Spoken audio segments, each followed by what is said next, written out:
Hello मेरे प्यारे बच्चों, कैसे आप सभी। मैं रविंद्र सर आप सभी का स्वागत करता हूं आपके अपने YouTube channel RP education zone में। जैसा कि हम शुरुआत कर चुके हैं हमारे एलएमआर सीरीज में और हम लोग देख रहे हैं डिफरेंस बिटवीन का सेशंस। डिफरेंस बिटवीन में ऑलरेडी हम लोग कंप्लीट कर चुके हैं हमारे 6 डिस्टिंग्विश बिटवीन। जैसा कि आप सभी को पता है, first one micro and macro economics, total utility, marginal utility, desires and demand, time utility, place utility, service utility, form utility, law of demand and law of supply. यहां तक हम टॉपिक ऑलरेडी कवर कर चुके हैं। बढ़ते हैं हमारे next distinguish की तरफ, जिसका नाम है demand versus supply. Before moving further मैं आपको कुछ चीजें बताना चाहूंगा। डिस्टिंग्विश पढ़ते पढ़ते आपको एक चीज ध्यान रखनी है कि इसमें से कोई भी पॉइंटर्स बन के आपका एक्सप्लेन द कंसेप्ट भी बन सकता है।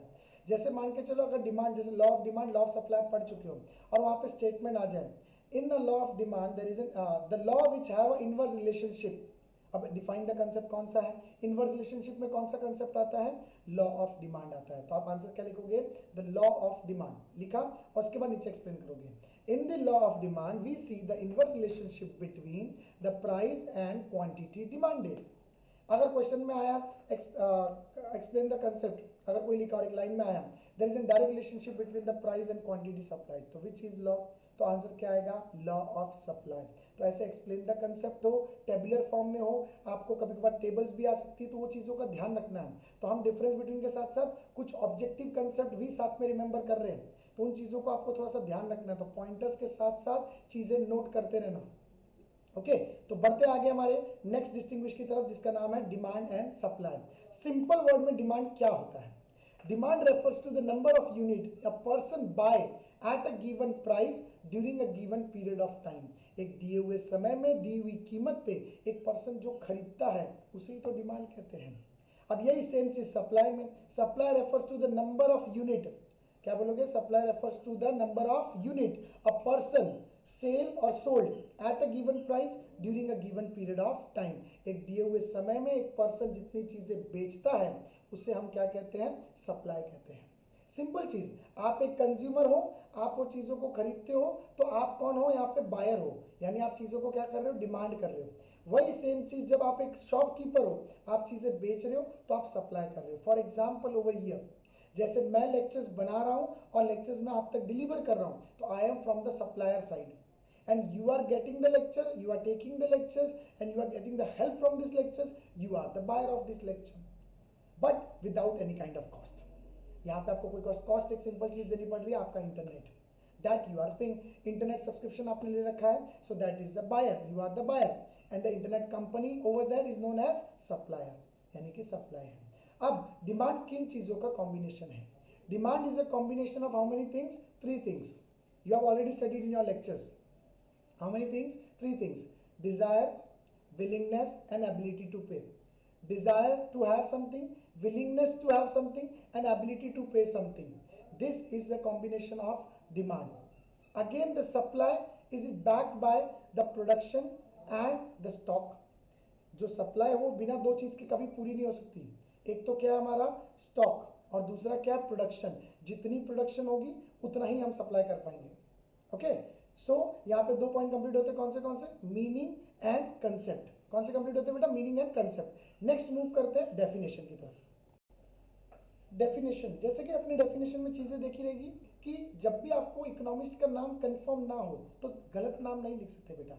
जैसे मान के चलो आप किसी के घर पे जा रहे हो, आप किसी को बेस्ट विशेष दे रहे हो, आपको पता ही नहीं है कि इवेंट क्या है, तो आप थोड़ी बोलते हो कि शादी की मुबारक हो, जन्मदिन मुबारक हो। आपको पता नहीं तो सीधा इतना बोल देते हो, आज के दिन की बहुत बहुत शुभकामनाएं आपको। इतना शॉर्टकट में आप लोग बोल देते हो, best wishes for your today's, है ना। आज के दिन के लिए ऐसा बोलेंगे तो क्या बोलेंगे, best wishes for your day. ऐसा चीजें बोल देते, क्यों, क्योंकि हमें कंफर्मेशन नहीं है कि है क्या इवेंट। तो यहां पे भी आपको सेम चीजें ध्यान रखनी है। जब आप एग्जाम में पेपर देने जा रहे हो और आपको इकोनॉमिक्स का नाम कंफर्म नहीं है तो आप गलत नाम नहीं लिख सकते। तो सिंपल भाषा में आपको क्या लिखना है, अकॉर्डिंग टू इकोनॉमिस्ट। क्या लिखना है बेटा, according to economist. Demand is a principle, demand is a principle of economics that captures the consumer desire to buy the products और सर्विसेज। वो एक समय पे कंज्यूमर क्या चीजें बाय करने को रेडी है, उसकी क्या इच्छा है, उस चीज को रिकॉर्ड करता है, उसी चीज को हम डिमांड कहते हैं। सेम चीज है supply. According to economist the total amount of a given product और the services by a supplier offers to the consumer at a given price during a given period of time. एक दिए हुए समय पे एक व्यापारी कितनी चीजें मार्केट में अपने कंज्यूमर को ऑफर करता है, इस चीज को हम क्या कहते हैं, सप्लाई कहते हैं। क्या कहते हैं बच्चों, सप्लाई। अब 3 पॉइंट तो हो गए, एग्जाम में मिनिमम तो 3 लिखने हैं। 4th पॉइंट आपका हमेशा क्या रहेगा, एग्जाम्पल। क्या रहेगा बच्चों, example. For example, consumer buy the clothes, books, utensil etcetera is known as demand. A seller selling, seller कौन होता है, दुकानदार, शॉपकीपर लिख सकते हो, सेलर लिख सकते हो, बिजनेसमैन लिख सकते हो, कुछ भी लिख सकते हो आप। अ seller selling the clothes, books, the many kinds of thing like utensils etc is known as supply, is known as what, supply. Understood properly? So over here we have completed an important distinguish between of your board examination. ये board में पूछा जाता ही जाता है 110%। इसके लिए आप इसको मोस्ट इंपॉर्टेंट क्वेश्चन मार्क करके रखिए डिस्टिंग्विश बिटवीन में, या तो आपको आंसर द फॉलोइंग क्वेश्चन में पूछा जाएगा, explain what is demand and question various types of demand. तो उसके अंदर लोग आगे पढ़ने वाले, जो आंसर द फॉलोइंग वाला सेशन आएगा उसके अंदर आंसर द फॉलोइंग के अंदर पढ़ेंगे वेरियस टाइप्स ऑफ डिमांड। तो चीजें रिमेंबर रखनी है। तो how many points we have cover in this distinguish between, 4 points, meaning, concept, definition and example.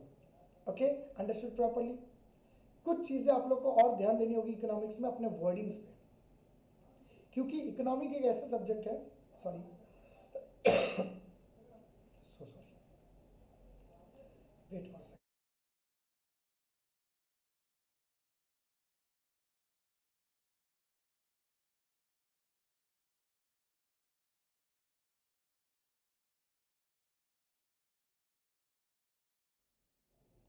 Economic एक ऐसा सब्जेक्ट है जिसके अंदर आपको वर्डिंग्स पे काफी ध्यान देना होगा।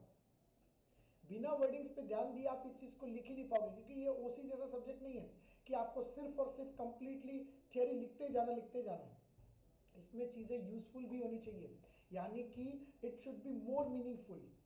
आपको स्टोरी नहीं लिखनी इकोनॉमिक्स में, you have to write short but meaningful. तो वो चीज़ों का आप ध्यान रखना, वर्डिंग्स को थोड़ा सा इंप्रूव कर देना। जैसे मान के चलो अगर यही एग्जाम्पल अगर ओसीएम में होता, तो the person is going to buy a certain thing from a certain shop at a given period of time during a given period of place and during a given price. दी हुए समय पे, दी हुई price पे, दी हुई जगह पे एक पर्सन जो चीजें लेने जाता है उस चीज को हम डिमांड कहेंगे। ये इतना कंसेप्ट होता है किसमें, ओसीएम में। लेकिन इको के अंदर आपको सिंपली लिखना है consumer buy cloth, book etcetera is known as demand. बस सिंपल एंड सोवर वर्ड्स में उसको क्या कर देना है, कंप्लीट कर देना है। ज्यादा इलैबोरेट करने की जरूरत ही नहीं है आपको। Understood properly? So we will now going to take the next one, that is the perfect competition and monopoly competition. Perfect competition है, monopoly competition. This is a type of market, most of ये exam में पूछा जाता है। ये market बहुत famous है, popular है, जो ज़्यादा करके एग्जिस्ट करते हैं। इसके लिए आपको ये क्वेश्चंस आने के चांसेस भी रहते हैं। सबसे पहला मीनिंग, परफेक्ट कंपटीशन का मतलब क्या होता है? Perfect competition is a market in which there is a large number of buyers and sellers are exist. कौन से नंबर में बायर्स रहते हैं? Large number of buyer and seller. Monopoly क्या है? मोनोपोली जो है वो डिराइव हुआ है word, Greek word mono means single and poly means seller. Mono means single and poly means seller, and in combined it is known as a market of single seller. So monopoly means a single seller market. Understood properly? Now second point बनेगा number of sellers. Seller बताओ भाई इसमें कितने हैं? तो perfect competition में क्या रहेंगे? Large number of sellers are exist. How much number of sellers are there? Very large number of sellers. And in monopoly again single seller. Now restrictions, there is no restrictions or less restrictions in the perfect competition market. ना या ना के बराबर restrictions रहते हैं किसमें? perfect competition में. But monopoly is completely restricted market. More restriction is there, complete restriction is there on the entry and exit of a seller. कोई भी मार्केट में आसानी से घुस ही नहीं सकता मोनोपोली में, क्योंकि वहां पे मोनोपोली है, उसके लिए परमिशन चाहिए। बिना परमिशन के आप उस मार्केट में कैसे एग्जिस्ट करोगे? जैसे यहाँ पे आपको एग्जांपल्स लेता हूँ मैं अलग अलग तरीके के। नॉर्मल दुकान है, आप किराना की दुकान डालना चाहो, आप ऑटोमेटिकली डाल सकते हो कभी भी, जब चाहे ओपन करो, जब चाहे क्लोज करो, कोई दिक्कत नहीं है। लेकिन अगर आप एक कोई लिस्टेड कंपनी बना रहे हो, जैसे कि जैसे एग्जांपल एयरलाइंस कंपनी बना रहे हो, एयरलाइंस में बहुत मोनोपोली थी इंडिया में, पहले सिर्फ एयर इंडिया नाम की एक एयरलाइंस हुआ करती थी। अब धीरे धीरे करके उसकी मोनोपोली खत्म कर दी गई। अब इंडिया में जैसे गन्स बनाई जाती है, जो वेपन्स बनाते हैं, आर्टिलरी वेपन्स बनाते हैं मिलिट्री के लिए, डिफेंस के लिए, वो सिर्फ एक ही पर्सन के पास monopoly, that is DRDO, defence research and development organisation, उनके पास मोनोपोली है।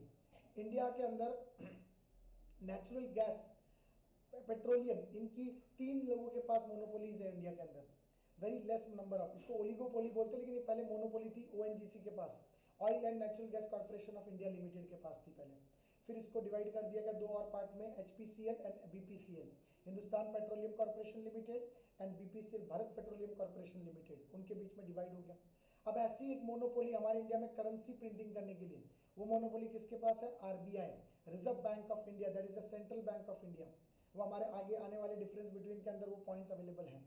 सो हमारे इंडिया के अंदर जहाँ जहाँ मोनोपोली देखी जाती है, वो मोनोपोली ऐसी चीज़ों में रहती है जहाँ पे रेस्ट्रिक्शंस हो, वो ज़्यादा लोगों को नहीं दे सकते, अगर दिया तो प्रॉब्लम क्रिएट हो सकती है। तो ऐसी चीज़ों पे हम लोग क्या डाल देते हैं? मोनोपोली डाल देते हैं, और वो अपनी मर्जी से छोड़ के भी नहीं जा सकते उस मार्केट को, उसके लिए भी आपको कई डॉक्यूमेंटेशन साइन करनी होगी, आपको मोनोपोली यहाँ पे रिलीज करनी होगी, तब जाके वो पर्सन किसी और को मोनोपोली दे पाएंगे।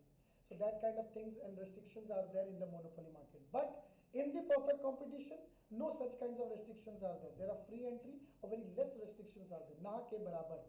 अब नेचर कैसा है? Buyers and sellers both are price maker and taker. यहाँ पे प्राइस मेकिंग भी कर सकते हैं दोनों जन, और प्राइस टेकिंग। एग्जाम्पल लेता हूँ, जैसे कि एग्जाम्पल मान के चलो मैं मार्केट में बाय करने के लिए गया ये फ़ोन जैसे कि एग्जांपल जो भी कंपनी का होगा, XYZ कंपनी का, इस कंपनी का अगर मैं फ़ोन मार्केट में बाय करने गया और उसने दुकान वाले ने बोला 15,000, 20,000, मैं उसको बोलता नहीं, no 20,000, I will pay only 18,000। वो बोलता नहीं आपका नहीं मेरा नहीं 18,500। मैं बोलता नहीं आपका नहीं मेरा नहीं 18,400। वो बोलता नहीं आपका नहीं मेरा नहीं 18,450 रुपीज़। तो हम लोग दोनों बोलते ओके डन। तो देखो मैं प्राइस मेकर भी रहा और प्राइस टेकर भी रहा, वहाँ पे बायर भी, वो जो सेलर था वो भी क्या रहा? प्राइस मेकर रहा और प्राइस टेकर भी रहा, क्योंकि उसने भी 500-600 रुपये छोड़ दिए और उसने अपनी भी प्राइस रखवा दी। तो यानी कि in a perfect competition market the seller and buyer both are price maker and price taker. अब यहाँ पे एग्जाम्पल लेता हूँ, जैसे कि एग्जाम्पल मैंने ये कीज़ बनवाई अपनी बाइक के लिए, for example this keys is an example of a product. अब ये कीज़ के लिए उसने मुझसे मांगे 500 रुपीज़। How much rupees? 500। मैंने बोला नो आई विल नॉट पे 500, आई will pay only just 200 rupees. अब वो बार्गेनिंग पे आ गया, सर इतना थोड़ी कम होता है, हम इतना थोड़ी कम कर सकते हैं किसी चीज़ के भाव। तो मैंने बोला ठीक है 200 नहीं 250। वो बोलता नहीं लास्ट 350। मैंने बोला last 270। Again they said no last 300। मैंने बोला नहीं आपका नहीं मेरा नहीं 275। तो 275 में की बना के अगर मिल जाती है तो उस चीज़ को हम क्या बोलेंगे? Price maker and price taker. हम दोनों ने साथ में निर्णय लिया है, ऐसा चीज़। अब बात करते हैं मोनोपोली की। नेचर क्या होता है? Buyer are the price taker, buyer को जो प्राइस मिलता है उसको लेना ही पड़ेगा, और जो सेलर है वो प्राइस मेकर है, वो अपनी मर्जी से प्राइस चेंज कर सकता है। अब यहाँ पे आपको मैं एग्जांपल देता हूँ रेलवे स्टेशन का। रेलवे स्टेशन पे जो टिकट रहेगा वो आपको लेना ही पड़ेगा, लेकिन रेलवे स्टेशन की जो मर्जी आएगी ना वो वैसा टिकट चार्ज करेगा सबसे अलग अलग। School going student, college going student से वो कंसेशन फॉर्म साइन करवा के लेता है, उनको कम पैसों में पास बनवा के देता है। 3 मंथ का पास उनका वो बन जाता है 300 रुपीज़ के आसपास, 240-250 रुपीज़ के आसपास। नॉर्मल लोगों का बनता है वही मंथली पास 245 रुपीज़ का। और यही सेम चीज़ जब ओल्ड एज लोगों का होता है तो उनका मंथली पास बन जाता है ओनली एंड ओनली रुपीज़ 100 और 150 रुपीज़ में। तो यानी कि वो डिस्क्रिमिनेट कर सकता है अपनी मर्जी से, वो जिसकी जैसी मर्जी है वो वैसा प्राइस चार्ज कर सकता है, उसके ऊपर कोई रेस्ट्रिक्शंस नहीं है, कोई दबाव नहीं है। आप ऐसा झगड़ा नहीं कर सकते हमसे ज़्यादा क्यों चार्ज किया उनसे कम क्यों चार्ज किया, because they have a monopoly. किसी की हिम्मत नहीं कि उसमें प्राइस चेंज कर दे। लेकिन मान के चलो यही सेम चीज़ रिक्शे वाले की बात करें तो एक रिक्शा वाला बोलता है यहाँ से अगर जैसे कि फॉर एग्जाम्पल आपको बोरीवली से आपको जाना है अंधेरी, रिक्शे वाला बोलता है मीटर पे चलो, आप बोलते नहीं लमसम बोलो। रिक्शे वाला बोलता है 250 रुपीज़, आप बोलते नहीं 200 रुपीज़। वो बोलता नहीं जाऊँगा, तो आप बोलते तू खुद चला जा। दूसरा रिक्शा वाला आता है, अगेन वो बोलता है 260 रुपीज़। अरे पहले वाले ने तो 250 बोला था, आप ऐसे क्यों कर रहे हो? तो बोला ठीक है भाई साहब आप कितना बोलते हो? आप बोलते हो 200। वो बोलता नहीं आपका नहीं मेरा नहीं 230 रुपये दे देना, बैठ जाओ। अब आप भी सोचते हो 250 देने से बेटर है 230 दे देता हूँ, आप बैठ जाते हो। यानी कि परफेक्ट कॉम्पिटिशन वाले मार्केट के अंदर आप प्राइस मेकर और टेकर दोनों होते हो, लेकिन जहाँ मोनोपोली है, जहाँ दूसरा प्लेयर एग्जिस्ट ही नहीं करता, आप ट्रेन से किससे झगड़ा करोगे? दूसरी ट्रेन कहाँ से आएगी? सारी की सारी ट्रेन तो हमारी इंडियन रेलवेज की है। अब झगड़ा करोगे तो करोगे किसमें? नहीं कर पाओगे। तो ऐसी चीज़ें होती है मोनोपोली के अंदर, जहाँ पे इनका नेचर क्या होता है? बायर हमेशा प्राइस टेकर होगा और सेलर जो होता है वो हमेशा प्राइस मेकर होगा। Okay, understood this much. और ये डिफरेंस बिटवीन काफ़ी बड़े डिस्टिंग्विश बिटवीन है, काफ़ी इंपॉर्टेंट डिस्टिंग्विश बिटवीन है। तो आज के इस लेक्चर में हम ये दो ही डिस्टिंग्विश कवर करेंगे और बाकी जो बचे हुए हमारे हैं वो कल के लेक्चर में आएंगे। वो लास्ट पार्ट होगा हमारे डिस्टिंग्विश बिटवीन का, उसमें हमारे सारे डिस्टिंग्विश बिटवीन हो जाएंगे कंप्लीट। और उसी लेक्चर के नीचे आपको पीडीएफ दिया रहेगा डिस्क्रिप्शन के अंदर, जहां से जाके आप पीडीएफ डाउनलोड कर सकते हो। तो आपको नोट्स बनाने की भी झंझट जो है वो खत्म हो जाएगी, ताकि आपको कोई डिफिकल्टी ना हो, इजीली आप अपने बोर्ड्स के लिए प्रिपरेशन कर सकते हैं। Understood properly. और एक चीज़ आप सभी के सपोर्ट के साथ चीज़ कहना चाहूँगा कि आपको अपने फ्रेंड्स के साथ इस चैनल को शेयर करना है और उन्हें कहना है कि जितना हो सके इसका बेनिफिट ले और अपनी एग्जाम्स की प्रिपरेशन को और स्ट्रॉन्ग करें। सब्सक्राइब करें, लाइक करें और जितना हो सके लोगों के साथ शेयर करें। मिलते हैं अगले लेक्चर में आने वाली वीडियोस में, last part of our difference between, और उसके बाद स्टार्ट करेंगे बाकी के क्वेश्चंस, आंसर द फॉलोइंग और डिटेल जैसे कई पार्ट्स। ओके, तो see you in the next lecture. तब तक के लिए धन्यवाद।